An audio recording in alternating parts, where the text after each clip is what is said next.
Subscribe करें और bell दबाएं ताकि कोई खबर रह न जाए।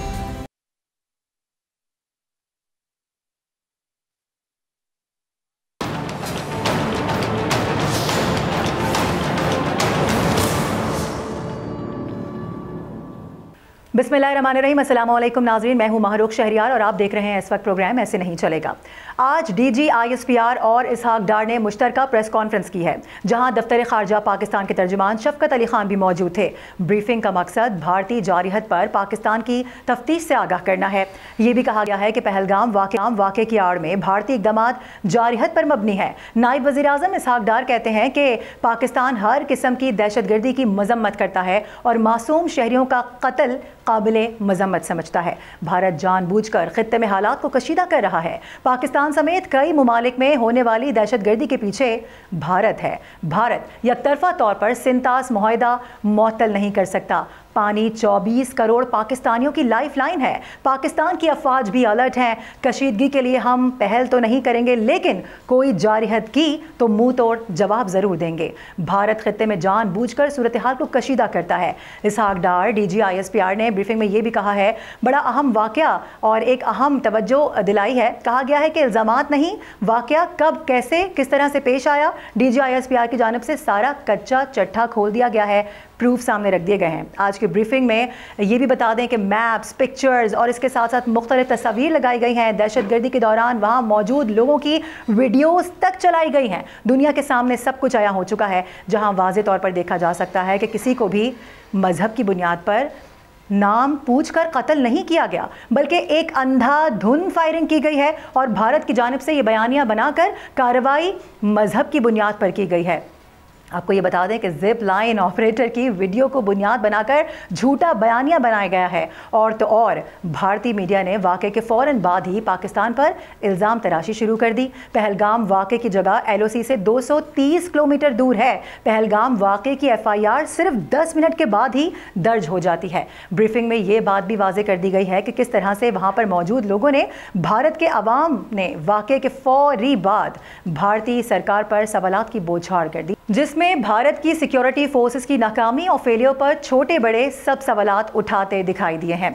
सिक्योरिटी ज़राए के मुताबिक कल रात भारतीय एयरफोर्स के 4 राफेल तैयारों ने मकबूजा कश्मीर में पेट्रोलिंग की है और पाक फ़िज़ाइया के तैयारों ने भारतीय जंगी तैयारों की फौरी तौर पर निशानदही की। सिक्योरिटी ज़राए का बताना है कि पाक फ़िज़ाइया की बरवक्त मुस्तैद कार्रवाई पर भारतीय राफेल तैयारे वापस चले गए। पाकिस्तानी अफवाज किसी भी भारतीय जारिहत का मुंह तोड़ जवाब देने के लिए हर वक्त तैयार है। भारत का जंगी जुनून क्या रंग लाएगा? 2 एटमी ताकतों के माबैन जंग के नताइज क्या हो सकते हैं? पाकिस्तान ने पूरी दुनिया के सामने भारत की पाकिस्तान में दहशतगर्दी के शवाहिद पेश किए हैं, अपना केस मजबूत कर लिया है, लेकिन आने वाले दिनों में बात कहां तक जा सकती है, सब जानने के लिए हमारे साथ हमारे गेस्ट मौजूद हैं। सबसे पहले मैं जौहर सलीम साहब आपकी जानिब आना चाहूंगी कि आज फिर बड़े अहम शवाहिद दिए गए हैं कि जो फॉल्स फ्लैग ऑपरेशन का एक ड्रामा रचाया जा रहा है वो किस तरह से बुरी तरह से पिट चुका है। पता चलता है कि पाकिस्तान को बगैर किसी सबूत के एक शुरू से इल्जाम लगा दिया और एक बयानिया बनाना शुरू कर दिया, एक मीडिया फ्रेंजी बनानी शुरू कर दी, एक वॉर हिस्टीरिया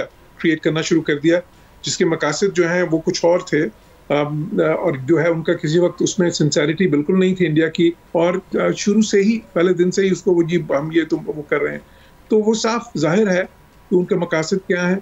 ये एक किस्म की ब्लैकमेलिंग है, जो वो समझते हैं कि शायद मिलिटरीली अब वो बहुत स्ट्रांग हो गए, लेकिन ये वक्त जो है ना ये ब्रिंक्समैनशिप का नहीं है, ये स्टेट्समैनशिप का वक्त है, बिकॉज ये 2 न्यूक्लियर स्टेट्स हैं, पाकिस्तान और इंडिया, और फिर बहुत बड़ी आबादी के मुल्क हैं। वो सबसे बड़ी आबादी है दुनिया में, हम 5वें नंबर पे हैं।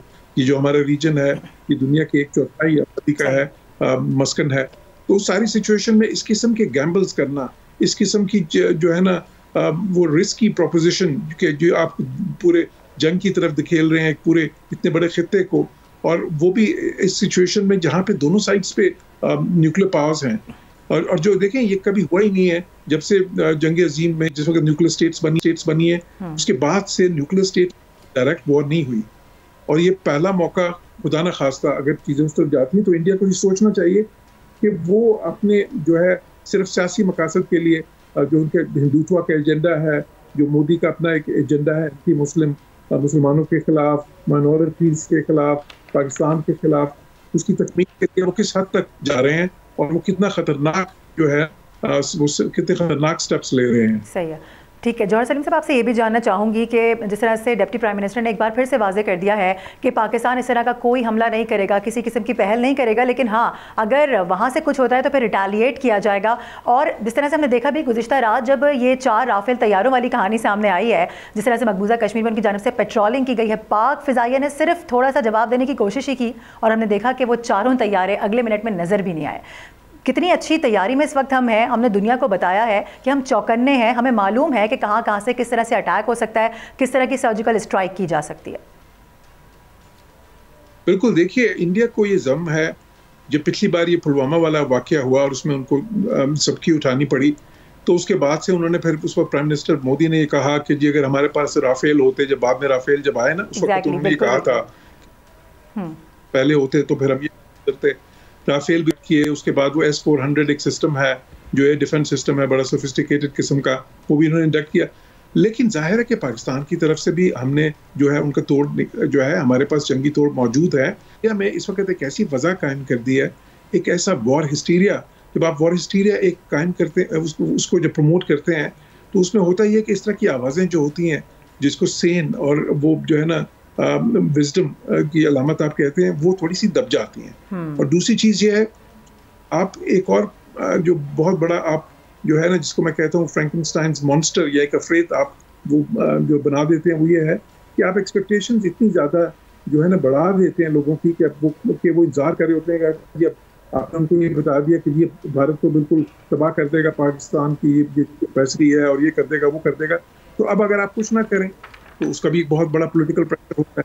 तो ऐसी तरफ जाना ही नहीं चाहिए जहाँ पे कि फिर एक जो है ना वॉर जो है वो एक सेल्फ फुलफिलिंग प्रोफेसी बन जाए। तो शुरू करना आपके कंट्रोल में होता है। 100% आप सही कह रहे हैं, मैं आपका पॉइंट समझ रही हूँ। आप भी कह रहे हैं कि जिस तरह से शुरू किया गया, एक हाइप तो क्रिएट कर दी गई है, अब इसको रैप अप कैसे करना है यही हम देख रहे हैं कि यही सारा कुछ सामने आ रहा है कि किस तरह से वहाँ पे एक भुखलाहट मची हुई है कि अब कह तो दिया गया है लेकिन अब करना क्या है ये देखना बाकी है। अलाउद्दीन साहब, आपकी जानिब आना चाहूँगी। जिस तरह से हम देख रहे हैं कि गुज़िश्ता कई दिनों से एक हाइप क्रिएट है और अब जाकर तो हमने देखा कि कुछ मूवमेंट्स भी दिखाई दे रही हैं, समझ रहे हैं कि एक पैनिक की सिचुएशन क्रिएट की जा रही है, पसे पोश डालने की कोशिश की जा रही है जो नैरेटिव बिल्ड किया गया था, क्योंकि अब करने को कुछ बचा नहीं है। और फिर ऊपर से जो 36 घंटे अहम करार दे दिए गए हैं, जाहिर है इंटेलिजेंस रिपोर्ट है, इसको रद्द नहीं किया जा सकता, आंखें नहीं बंद की जा सकती। यही हम देख रहे हैं कि जो हमारे अफवाज हैं वो हर तरह से तैयार भी हैं। सबसे इंपॉर्टेंटली ये कि हमारे जो अपने लोग हैं अवाम, वो भी एक पेज पर हैं। तो अब क्या समझ रहे हैं आगे आने वाले दिनों में होने क्या जा रहा है, इन 36 घंटों को कैसा देख रहे हैं?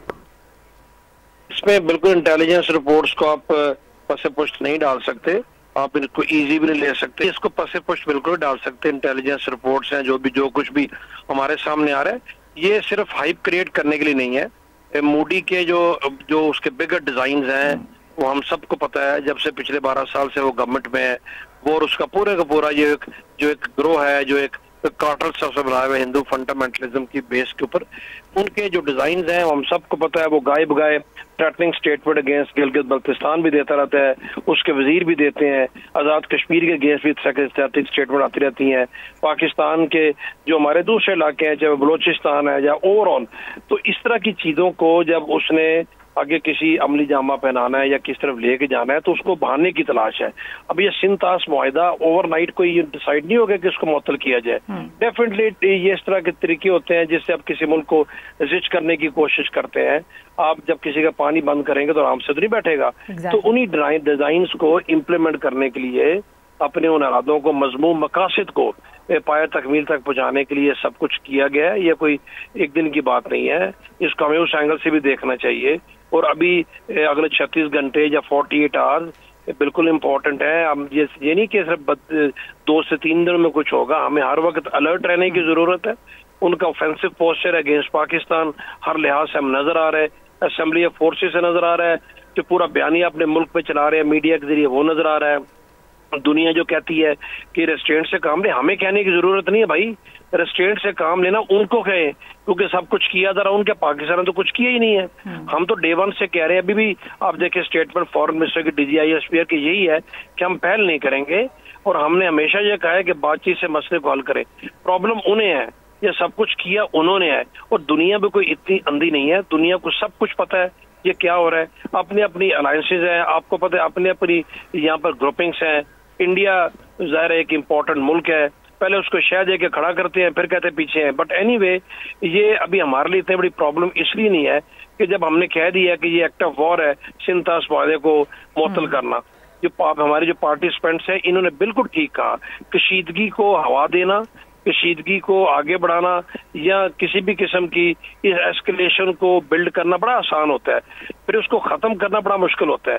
अगर आप एक तरफ से इंडिया ने अगर कोई काम इस तरह का कर दिया तो फिर जंग खत्म उनके कहने पे नहीं फिर होगी, फिर जंग अपने टाइम पे खत्म होगी। और ये जंग जो है इंडिया पाकिस्तान की जंग है, ये कोई गजा की जंग नहीं है, ये यूक्रेन और रूस का मामला नहीं है।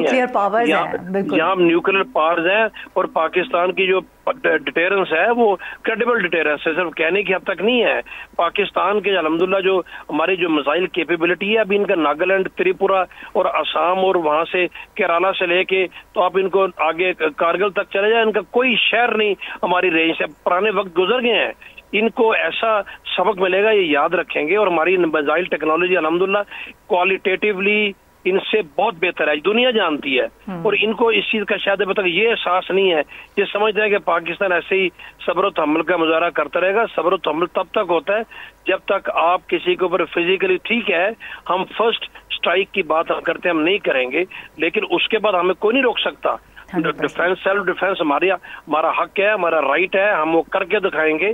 और फिर इनको समझ आएगी बाद में जो दुनिया की इन्होंने मिन्नतें करनी है और बाद में जो दुनिया ने बीच में आके तो यहाँ पर लोगों को कहना है कि ये बंद करें, तो अभी से अकल के नाखून लें इस वॉर मॉन्गरर को, जिसका काम ही सारा दिन लोगों को इश्तियाल दिलाना और ये नफरत की बुनियाद पर, हिंदू इंतहा पसंदी की बुनियाद पर। अब इनकी टोन देखें, इनके मीडिया के ऊपर बैठे हुए लोगों की टोन देखें, लियां दे रहे हैं जो ये जिस तरीके से ये खबासात ये क्या उनको कह रहे हैं, ये कोई नॉर्मल चीज होती है क्या? मीडिया में इस तरह की बातें होती हैं? हमारा तो मीडिया भी रेस्ट्रेंट का मुजाहरा कर रहा है, गवर्नमेंट भी कर रही है, but restaurant does not mean कि हम ऐसे ही करते रहेंगे। अभी अगर इन्हें कुछ करना है हम भी रेडी हैं, ये अपने इलाके लोगों से खाली करा रहे हैं, इन्होंने ऐलान करवाए हैं, पाकिस्तान के नेशन वैसे रेडी है।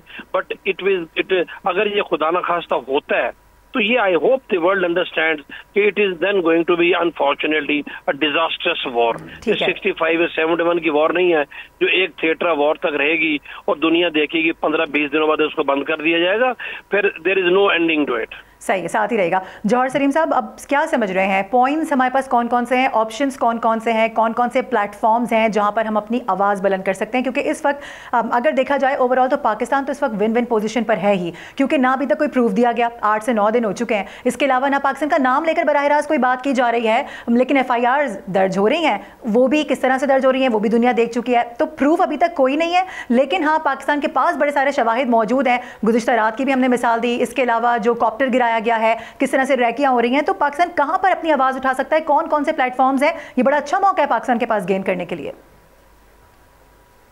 देखिए जी, बिल्कुल इस वक्त हमें चाहिए कि जो एक डिप्लोमेटिक ऑफेंसिव जो है, जो और हम कर भी रहे हैं जो है, जिसमें कि पूरी दुनिया को ये बताया जाए, और उसके बहुत से फोरम या फोरा जिसको कहते हैं वो मौजूद हैं। उसमें यूनाइटेड नेशंस ऑफ कोर्स, देखिए यूनाइटेड नेशन सिक्योरिटी काउंसिल में इस वक्त पाकिस्तान नॉन परमानेंट मेंबर है और वहाँ सिर्फ दुनिया में 15 कंट्रीज उसके मेंबर होते हैं।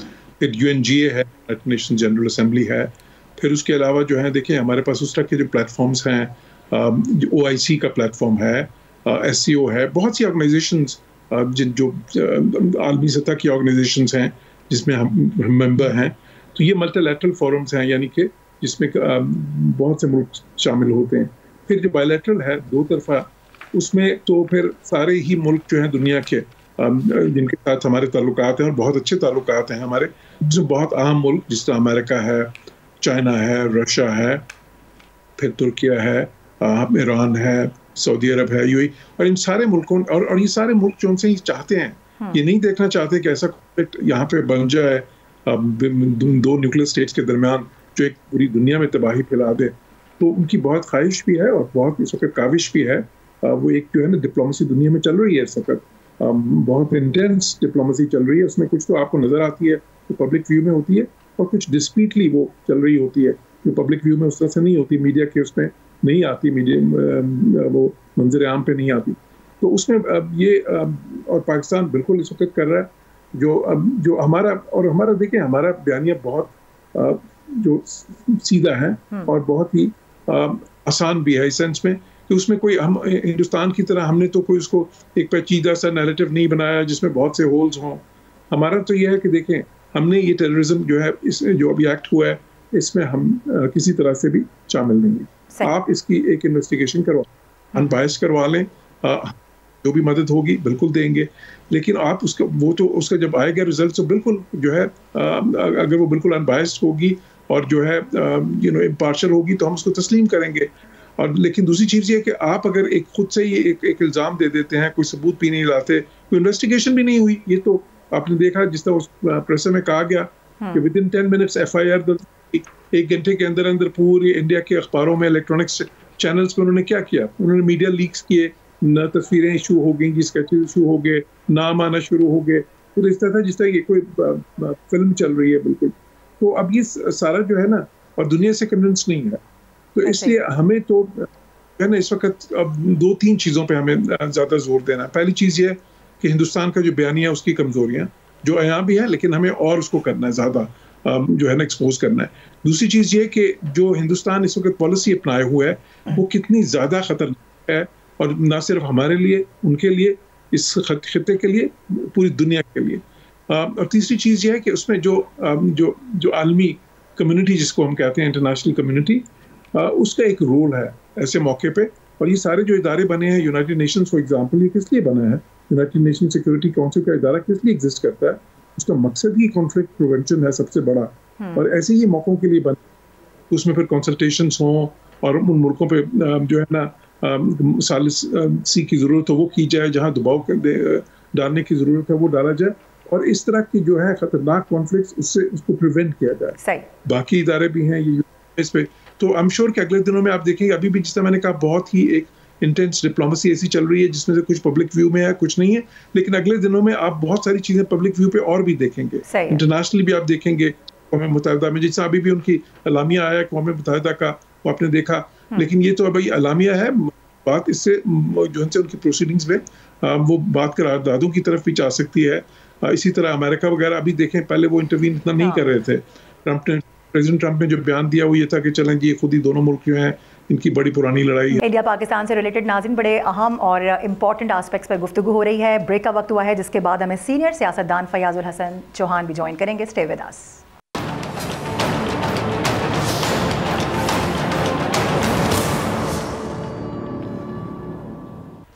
Welcome back. शाम साहब, हमने देखा कि पहले जाहिर है एक सुपर पावर है, अमेरिका पे बड़े सारे लोगों की नज़र थी, पूरी दुनिया की नज़र थी कि क्या बयान आता है, आया इसको रोकने के लिए कहा जाता है, क्या सालिसी का किरदार अदा करते हैं। लेकिन पहले ट्रम्प ने कहा कि दोनों के जो मामलात हैं वो काफ़ी पुराने हैं और अच्छा ये कि खुद ही निपट लिया जाए। लेकिन जो आज स्टेट डिपार्टमेंट की जानिब से बयान जारी किया गया है, जो इंटरवीन किया गया है, लग रहा है कि ये मामला किसी हल की जानिब बढ़ रहा है। आगे आने वाले 2-4 रोज़ में हम इसको ख़त्म होता देखेंगे या ये मामला मज़ीद तूल पकड़ेगा। देखिए मारूक, अच्छी बात यह है कि जो झगड़े की वजह बनी है वो जिस अंदाज से इंडस वाटर ट्रीटी को हेल्ड एंड अबेंस किया गया, सस्पेंड किया गया, और जिसके पाकिस्तान ने कहा कि जी पानी बंद करेंगे तो एक्ट ऑफ वॉर होगा। देखिए अब मैं नहीं कह रहा, अब ये इंटरनेशनल कम्युनिटी और लायर कम्युनिटी जो बाहर की है ना, उनकी बातें सुने, वो कहते हैं कि हिंदुस्तान की पोजीशन लीगली अनटेनेबल है इस हवाले से। अब वो कह रहे हैं कि जिस अंदाज से आर्टिकल 11 को इन्वोक किया उन्होंने ट्रीटी की, और उसको कहा है कि जी, और 3 बातें उसमें कही हैं उन्होंने कहा कि जी फंडामेंटल चेंज इन सर्कमस्टांसिस का एक बहाना बनाया, और फिर डेमोग्राफिक चेंजेस जो आई हैं पॉपुलेशन में, और तीसरा वो कहते हैं कि जी हमारी एनर्जी की रिक्वायरमेंट है इसलिए हमने सस्पेंड किया है। तो सब ने कह दिया कि भाई ये तीनों के तीनों जो है ना वो किसी सूरत में भी आप इसको इन्वोक नहीं कर सकते, और ये सस्टेनेबल नहीं है, ये ना आपकी बात मानी जा सकती है, ये यूनिलैटरली आप कर ही नहीं सकते, आपको बैठ के करना होगा। दूसरा देखें, इसको 1969 का जनीवा अपना जो वियना कन्वेंशन है ना, वो भी कहता है, मैं अगर आपको बताऊं, इसी बुनियाद पे सर्कमस्टांसिस की बुनियाद पे फंडामेंटल चेंज इन सर्कमस्टांसिस, आपको याद है सोवियत यूनियन के टूटने के बाद जब 16 मुल्क निकले थे तो एक ट्रीटी थी हंगरी के दरमियान और इसके अपना चेकोस्लोवाकिया के दरमियान, और फिर जब चेकोस्लोवाकिया 2 बन गए, चेक रिपब्लिक और स्लोवाकिया, तो ये चले गए वहाँ पे वियना के पास गए, वियना कन्वेंशन को जाकर उन्होंने कहा कि जी हम इसको तब्दील करना चाहते हैं हंगरी, लेकिन आपने देखा कि फिर इसको इंटरनेशनल कोर्ट ऑफ जस्टिस पे मामला गया, उन्होंने कहा आप नहीं कर सकते। तो देखिए बहुत सारी मिसालें हैं जो दुनिया इनको बताने की कोशिश कर रही है कि आपका बयानिया कमज़ोर है। अब अगली बात यह कि जी आप एक बगैर किसी सबूत के अपना केस ज़बरदस्त अपनी पोजीशन बनाने के बाद अगर आपको फैसला लेके जाते तो शायद लोग आपसे पूछते। एहतिशाम साहब यही पॉइंट जरा हम ले जाते हैं। इस वक्त प्रोग्राम में ना फयाज हसन चौहान साहब हमें ज्वाइन कर चुके, सियासतदान, उनसे जरा पहले उनका टेक ले लेते हैं, फिर आपकी जानिब दोबारा आ जाऊंगी। फयाज साहब बहुत शुक्रिया वक्त देने के लिए। कहिएगा, जिस तरह से हम बार बार गुफ्तगू कर रहे हैं, अब तो तकरीबन 8 रोज़ गुजर चुके हैं, कोई किसी किस्म का प्रूफ सामने नहीं रखा गया। 10 मिनट में FIR दर्ज होती है, 5 मिनट के अंदर अंदर सारे डिजिटल प्लेटफॉर्म के ऊपर उनकी सारी चीज़ें जो है वो नशर हो जाती हैं, एक जैसे ट्वीट किए जाते हैं तकरीबन 5000 से ऊपर अकाउंट से। और अब ये मामला इस हद तक आगे बढ़ चुका है कि 24 से 36 घंटे अहम करार दे दिए गए हैं। कहाँ जाता देख रहे हैं इस मामले को आप? बिस्मिल्लाहिर्रहमानिर्रहीम। देखिए, इंडियन सरकार सिर्फ मोदी ही पागल नहीं है, मोदी के साथ 3 पागल और हैं। एक अमित शाह है, एक राजनाथ है और एक आपका अजीत देओल है। बाकी फिर इनके साथ एक जनाब बैंडबाजियों की बारात है जो इंडियन मीडिया है। सारे के सारे पागल नौसरबाज हैं, सारे के सारे समझते हैं कि 140 करोड़ आवाम जनाब इंडिया की भी बेवकूफ़ है और इधर की भी 25 करोड़ आवाम जो है ना वो माथे पे बुद्धू लेके जो है ना वो फिर रही है। उनके अपने मफाद होते हैं। पिछले 15-20 साल की पॉलिटिक्स देख लें इंडिया की, जब भी कोई इलेक्शन आता है या मिड टर्म इलेक्शन आता है तो जनाब आपका समझौता एक्सप्रेस से लेके आपकी 2001 का पार्लियामेंट का जनाब हमला हो गया, फिर उसके बाद आपका जनवरी जनाब 2016 में आपका पठानकोट हो गया, फिर सितंबर 2016 के अंदर उड़ी हो गया, फिर फरवरी 2019 के अंदर आपका पुलवामा हो गया। ये जितने फॉल्स फ्लैग ऑपरेशन नजर आएंगे ये बीजेपी दौर के हवाले से और इलेक्शन के नजर आएंगे। अब कल हमारे DG ISPR ने इनको एक तरबियत इनकी की है पाकिस्तान की रियासत में कि भाई सेंसिबल और एक रिस्पॉन्सिबल मुल्क और कौम और रियासत का ये एटीट्यूड होता है। हमने बाकायदा प्रूफ के साथ उन्हें बताया कि तुम्हारा अब्दुल मजीद, तुम्हारा मेजर फलाह शर्मा, तुम्हारा सूबेदार सिकंदर सिंह, उसकी ये शक्लें, उनकी ये बूथियां, उनकी ये तस्वीरें, उनकी ये गुफ्तगू, उनका ये डायलॉग, उनके ये दावे, ये सारी हमने बनाया इस अंदाज से एक रिस्पॉन्सिबल एटीट्यूड के साथ आप किसी पे ब्लेम लगाते हैं। लेकिन दूसरी तरफ 8 दिन गुजर गए हैं, 8 दिनों में सिर्फ आपके नारे हैं, दावे हैं, बोस्टिंग है, प्रेटिंग है पाकिस्तान को खत्म करने के, और साथ आपके जनाब 2 मसखरे हैं, एक जनरल JD बख्शी है, एक मेजर गौरव हारिया है। वो मसखरों की बारात है सारी, वो लगे हुए हैं। लेकिन ना मैं, ना आप पाकिस्तानी, ना पाकिस्तान के फौज और ना पाकिस्तान की हुकूमत और ना पाकिस्तान का मीडिया कोई भी जंग नहीं चाहता। इसका मतलब ये नहीं है कि हम जरा बुजदिली दिखा रहे हैं, लेकिन इसका मतलब ये नहीं कि हम रिटेलिएट नहीं कर सकते, ये तो उनकी भूल है। नहीं, हम इनको वार्निंग दे रहे हैं, खुदा का वास्ता है, बंदे के पुत्र बन जाओ, बंदे के पुत्र बन जाओ। तुम अगर यहाँ पे युद्ध शुरू करोगे तो उसको खत्म शुद्ध हम करेंगे। हमको ये मैसेज दे रहे हैं। ये इनको युद्ध लगे हुए ना, सुबह दोपहर शाम इनका टीवी चैनल खोलो तो जो बूथी है, जो थोपड़ा है, वो युद्ध की पहाड़ा पड़ने लगा हुआ है। तो भाईजान युद्ध शुरू आपने करना है, खत्म शुरू फिर पाकिस्तान के मिसाइल गोरी, अब्दाली, शाहीन और हतफ ने जनाब और अबाबील ने करना है। इस वजह से हमारी उनसे ये रिक्वेस्ट है कि सेंसिबल तरीके से आप अभी तक आपने खुद ही बकुआ कराया, खुद ही वावेला पीटा, खुद ही FIR काटी, खुद ही तखयलाती जनाब आपने इन्वेस्टिगेशन की, खुद ही जनाब अदालत बिठाई, खुद ही फैसला दे दिया। चलो अब पोजीशन ये है कि मोदी सरकार को समझ नहीं आ रहा कि माफी मांगे या जंग करें। लेकिन बहरहाल वो जो करेंगे हम हाजिर हैं, पाकिस्तानी हाजिर है। और पाकिस्तानी इस वक्त 100% Hafiz general Asim Munir chief of army staff की क़यादत में मुत्तहिद और मुतफिक हर किस्म का रिस्पांस देने को तैयार है। बिल्कुल, हम वफा करोगे, जफा करेंगे, हम करोगे वो हम करेंगे। सेंसिबल तरीके से बिहेव करोगे, वेल एंड गुड। नॉनसेंस तरीके से करोगे तुम्हें वहां वाड़ के रखेंगे जहां से तुम इस दुनिया में आएंगे। सही। साथ ही रहेगा। बाबर साहब क्या समझ रहे हैं, मामला रैप अप होता नजर कहाँ आ रहा है? क्योंकि हाइप तो क्रिएट कर दी गई है, दुनिया को इन्वॉल्व भी कर दिया गया, जगह जगह जाके मोदी साहब ने जो है वो सरबराहान ममलिकत जो है मुख्तलिफ ममालिक की उनसे मुलाकातें की हैं, कोशिश कर रहे हैं उनको इंगेज करने की, लेकिन कहीं पर उनकी जो चीज़ें हैं ना वो हो नहीं सकी हैं। ये सवाल मैं ज़रा जौहर सलीम साहब की जानिब लेकर जाना चाहूँगी। जौहर साहब, इसका जवाब आप दे दीजिएगा। जी बिल्कुल, जो एक नैरेटिव या बयानिया इन्होंने बनाया है और पूरी दुनिया में ज़ाहिर 100 से इस वक्त वो हिंदुस्तान क्लेम कर रहा है कि 100 से ज़्यादा जो दुनिया के लीडर्स हैं, मुख्तलिफ लैपटॉप लीडरशिप है, लेवल है, तो वो उनसे उनका रब्ता हुआ है। अब उन सारों में फिर उन्होंने कहा कि जी उन्होंने हमसे खैर सगाली का इजहार किया, सॉलिडारिटी का, या उसको टेररिज्म की कंडेमनेशन भी की। अच्छा देखिए, सारे मुल्क जब कोई ऐसा एक्ट होता है तो बिल्कुल कंडेम करते हैं, हमने भी किया है। अच्छा वो उसका इजहार भी करते हैं, कॉन्डोलेंस भी करते हैं, वो हमने भी किए। लेकिन साथ ही साथ सारे उन मुल्कों ने ये भी कहा है कि उनको कहा है कि जी आप रिस्ट्रेंट शो करें, क्योंकि ये वक्त जो है ये ब्रिंक्समैनशिप का नहीं है, ये स्टेट्समैनशिप का वक्त है। और इंडिया को जो है ना, उन सारे मुल्कों की तलकीन यही है। अब ये हमें इंटरनेशनल आर्टिकल्स में भी नज़र आता है, उनकी स्टेटमेंट्स में भी बिटवीन द लाइन्स नज़र आ रहा है। और न सिर्फ मुल्कों की स्टेटमेंट्स में बल्कि जो मल्टीलैटरल फोरम्स हैं, खुसूसन जिस तरह यूनाइटेड नेशंस का फोरम है, देखिए यूएन सेक्रेटरी जनरल हैं, उन्होंने बात की है, उन्होंने पब्लिक स्टेटमेंट्स दी हैं, और वो जो है एक किस्म से जब यूनाइटेड नेशंस को वो रिप्रेजेंट करते हैं तो वो पूरे दुनिया के मुल्कों की एक आवाज़ के तौर पर रिप्रेजेंट करते हैं। बाकी जगह से भी ऐसी ही आवाज़ें आ रही हैं। तो ये कि इंडिया पे वो जो है ना, उनकी कोशिश ये थी कि वो दुनिया को जो है ना बिल्कुल एक जगह अपना दे के और सपोर्ट लेके, तो वो तो हुआ नहीं है। दुनिया तो ये कह रही है कि जी आपको एस्केलेट करें, आवाज़ें डी एस्केलेशन के लिए, बिकॉज एक जो लीडर ऑफ एस्केलेशन जो इस वक्त इंडिया जो है इन्होंने यहाँ पे कायम कर एक लेके चले हैं उसको, और इस वक्त वो हमें स्पाइरल ऑफ एस्केलेशन उसको डी एस्केलेट करने की जरूरत है। ये पूरी दुनिया के बिल्कुल ठीक है, पूरी दुनिया ये बात कर रही है, लेकिन इंडिया इसके बावजूद हर धर्मी का मुजाहरा कर रहा है और वो सब देख रहे हैं। आपकी जानिब आना चाहूँगी बाबर साहब, एक बड़ा ज़बरदस्त शेर है राहत साहब का, हमने पहले भी प्रोग्राम में बहुत दफ़ा लिया है।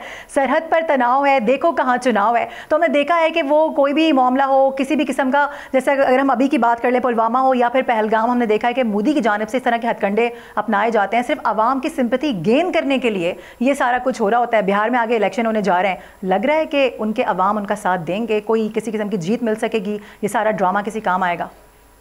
देखिए, जहाँ तक उनके हिंदू वोटर्स का ताल्लुक है, जो कि सेंट्रल इंडिया के हैं, जो कि टिपिकल फंडामेंटलिस्ट हिंदू ज़हनियत के, आरएसएस की वो प्यूरी के साथ वो अलाइन है, उन्होंने तो वोट देने ही है। और आप ठीक कह रहे हैं, इंडिया में जो कि एंटी पाकिस्तान बयानिया बिकता भी है, हमारे मुल्क में नहीं बिकता, वहाँ पर बिकता है। और जब भी पाकिस्तान के खिलाफ इस तरह की वो बातें करते हैं, इल्जामात लगाते हैं, तो कुछ वोटर्स शायद इनकी तरफ टर्न हो जाते हैं। लेकिन सिर्फ एक बिहार के इलेक्शन को बुनियाद बना के हम ये नहीं कह सकते। मैंने पहले भी कहा कि इनके बिगर एम्स हैं। अभी ये तीसरी टर्म में है मोदी, इस दफा उसको वो सपोर्ट नहीं मिली, सिंपल मेजोरिटी भी नहीं मिल सकी, और जो हालात जा रहे हैं वो यही कहते हैं कि ये अब शायद इसके बाद इलेक्शन भी ना जीत सके। तो ज़ाहिर है उसका एक सारी उम्र उसकी गुजरी है एक टिपिकल हिंदू ज़हनियत के साथ, राष्ट्रीय सेवक संघ के साथ। तो अभी जिंदगी की उम्र के आखिरी हिस्से में उसने कुछ ना कुछ तो अब दिखाना है अपने कॉन्शियस को, अपने लोगों को बताने के लिए। तो मैं वही कहना चाह रहा हूँ कि इनसे हमें हर वक्त चौकन्ना रहने की जरूरत है। डिप्लोमेसी को हम जरूर करें, डिप्लोमेटिकल चैनल्स को हम यूज करें, दुनिया को बताएं, बीइंग रिस्पॉन्सिबल स्टेट, बिल्कुल ठीक है। लेकिन याद रखिएगा, गाजा में कोई डिप्लोमेसी काम नहीं आई, यूक्रेन में कोई डिप्लोमेसी काम नहीं आई। डिप्लोमेसी हमेशा सहारा होती है कमजोरों का, और कमजोर का कोई साथ नहीं देता। इसलिए दुनिया को हमें ये जरूर बताना है कि जी हम वॉर मॉन्गरिंग नहीं करते, हम पहल नहीं करते, लेकिन अपनी तैयारी। बिल्कुल आप सही कह रहे हैं कि हमारी अपनी तैयारी मुकम्मल है और हम पहल तो नहीं करेंगे, आज भी कह दिया गया है, लेकिन मुंह तोड़ जवाब जरूर देंगे। एहतशाम साहब, चूंकि हम रैप अप की जाने बढ़ रहे हैं, बस मैं आखिर में जानना चाहूंगी, क्या देख रहे हैं, कहाँ जा रहा है मामला, क्या होने वाला है आगे, आपका तज्जिया क्या कहता है इस पर? देखें, दुनिया एक चीज़ को नोटिस कर रही है। देखें कि इस वाक़े की, जैसे आज भी ये प्रेशर में आपने देखा, भरपूर कंडेमनेशन की गई, डिनाउंस किया गया वाक़े को, पहलगाम के अफसोस का इजहार किया गया। लोग ये भी सवाल कर रहे हैं कि जी ये जाफर एक्सप्रेस का वाक़ा बलूचिस्तान में जो हुआ था, दहशत गर्दी का, मारूफ सारी दुनिया ने मजम्मत की थी सिवाय हिंदुस्तान के। आप मुझे बताएं कि अगर हिंदुस्तान की अगर इसमें इन्वॉल्वमेंट नहीं है, डायरेक्टली इनडायरेक्टली, या ये है कि वो मतलब आमतौर पर यही कहा जाता है कि अगर आपने कुछ किया भी हो तो कहीं ना कहीं आप जाके कहते हैं दुनिया को दिखाने के लिए, हम कहते हैं कि जी हम कंडेम कर रहे हैं उसको। तो आप देख लें कोई उसकी तरफ से मजम्मत नहीं आई। देखिए सूरत हाल जिस तरीके से ख़राबी की तरफ जा रही है, मेरा ख्याल है रशिया, चाइना, अमेरिका को इस वक्त नोटिस लेना चाहिए। अगर वो नोटिस नहीं लेंगे तो शायद ये मामला हाथ से निकल जाएगा और फिर ये मामला ये सब कॉन्टिनेंट तक नहीं रहेगा। देखें ना, सारी दुनिया उनको बैर। और फिर साथ साथ ये देखना चाहिए कि जो उनके अपने लोग, बड़ी इंपॉर्टेंट बात है मारूख, वो ये बता रहे हैं कि आपको देखना चाहिए, उनके एक्सपर्ट, डिफेंस एक्सपर्ट कह रहे हैं, आप देखें चाइना किधर खड़ा है। चाइना का ये स्टेटमेंट है ना कि पाकिस्तान की सॉवरेनिटी, टेरिटोरियल इंटेग्रिटी की चाइना बहुत भरपूर सपोर्ट करता है। वो लोग सवाल कर रहे हैं कि इसका मतलब आपको पता है क्या है कि चाइना उनके साथ खड़ा होगा, चाहे किसी तरह की जंग हो और चाहे मीडिया की वॉरफेयर हो, चाहे और कुछ हो। तो मेरा ख्याल है हिंदुस्तान को ये देखना चाहिए, और लोग उनको बता रहे हैं कि असल दुश्मन आपका चाइना है, पाकिस्तान नहीं है। बिल्कुल सही पाकिस्तान है। तो उनको कह रहा है कि जी बातचीत के जरिए मसाइल का हल किया जाए, लेकिन उस तरफ नहीं जा रहे। अगर इंटरनेशनल कम्युनिटी नोटिस नहीं लेती, पर्टिकुलरली 3 बड़ी ताकतें, तो मेरा ख्याल है मामला खुदा न खास्ता हाथ से निकल सकता है। सही है। फयाज साहब, खित्ते के ज़्यादातर बड़े ममालिक हम देख रहे हैं कि पाकिस्तान के साथ खड़े हुए हैं, इंडिया का साथ देने के लिए बड़े ही शायद कम लोग मौजूद हैं। तो फिर क्या समझते हैं कि किस तरीके से इस मामले को अब ख़त्म किया जाएगा? ये जो हाइप क्रिएट कर दी गई है, ये किस तरह से इसकी धाक बिठाई जाएगी? अच्छा, एक चीज़ तो पूरी पाकिस्तानी कौम बोल्ड टीवी के ज़रिए से जो है ना ये सुन ले, अगर कोई समझता है कि अमेरिका जो है ना कोई आर्बिट्रेशन करेगा, सांसी करेगा या कोई सपोर्ट करेगा, तो वो खाम ख्याली है। अच्छा। अगर कोई ये समझता है कि यूरोपियन पाकिस्तान के साथ खड़े होंगे तो ये खाम ख्याली है। अगर कोई ये समझता है कि बरतानिया जो है पाकिस्तान से खड़ा होगा, ये खाम ख्याली है। जो साथ खड़े होगा, सारे साथ खड़े हो गए हैं। तुर्की साथ खड़ा हो गया है, चाइना साथ खड़ा हो गया है, सऊदी अरब साथ खड़ा हो गया है, तकरीबन सारे बाकी मुसलमान मुल्क जो अहम है वो सारे खड़े हो गए हैं। लेकिन ये यूरोप, अमेरिका और बरतानिया, मेरी जाती राय और असेसमेंट ये है कि ये पूरा जितना ड्रामा रचाया जा रहा है, पिक्चराइज, फिल्माइज, ड्रामेटाइज कर रहा है, इसके पीछे ये सारी गैर मुल्की ताकतें भी भारत को और इंडिया को जनाब खर्च हो रही है। तो इस वजह से हमने इन चीजों को ज़हन में रखना है कि 1971 की तरह कोई सातवां बहरी बेड़ा, उसका हमने इंतजार नहीं करना। हमने बाकी दुनिया को ये समझना है कि इस अपने पपेट को और अपने इस कठपुतली को समझा लो इंडिया को सही तरीके से, जो हम कर भी पाकिस्तान की हुकूमत, पाकिस्तान की इस्टेब्लिशमेंट, पाकिस्तान की सिविल इस्टेब्लिशमेंट बड़े एहसन तरीके से, बड़े ठंडे तरीके से हर चीज को एग्जीक्यूट कर रही है। खुदा न खास्ता ये इंडिया ना समझा तो फिर कल कला अमेरिका, बरतानिया और जनाब ये सारे मुल्क और इनके पीछे जो इसराइल, जो खुद खुला के इस वक्त इंडिया को सपोर्ट कर रहा है, और अगर इसराइल सपोर्ट कर रहा है तो फिर आप खुद ही अंदाजा लगा लें कि बरतानिया, यूरोप और अमेरिका कहाँ पे खड़े होंगे। लेकिन हमें उन पर कोई आसरा नहीं है। हमें आसरा अल्लाह पाक की जात पे है, नबी पाक की जात पे है, और हमारा ये नारा है कि बीइंग अ मुस्लिम, हमने कत्ल भी ऑफेंसिव मोड के अंदर नहीं जाना, लेकिन अगर हमारे ऊपर मुसल्लत की जाएगी तो हम अमन के खा हैं, लेकिन ये अहले दुश्मन याद रखें, ये पाक वतन है जहाँ अपनी, और जान तो सबको प्यारी। बेहतरीन, ज़बरदस्त। फयाजुल हसन चौहान साहब हमारे साथ मौजूद थे, बाबर अलाउद्दीन साहब ने हमारा साथ दिया, अहम मामले पे गुफ्तगू कर रहे थे, तशामुल हक साहब हमारे साथ थे, इसके साथ साथ जौहर सलीम, तमाम लोगों का बहुत शुक्रिया। प्रोग्राम का वक्त अपने अख्ताम को पहुँचा है, लेकिन जाते जाते हम ये ज़रूर कहेंगे कि तकरीबन 24 घंटे गुजर चुके हैं, मज़ीद 24 घंटे भी देख लेते हैं। अल्लाह ना करे किसी किस्म की कोई स्ट्राइक हो, लेकिन अगर किसी किस्म का मिस एडवेंचर किया जाएगा तो फिर पाकिस्तान खामोश नहीं बैठेगा, पाकिस्तान रिटेलिएट करेगा। तमाम लोगों का बहुत शुक्रिया। इंशाअल्लाह अगले प्रोग्राम में आपके साथ दोबारा हाजिर होंगे। अल्लाह हाफिज़।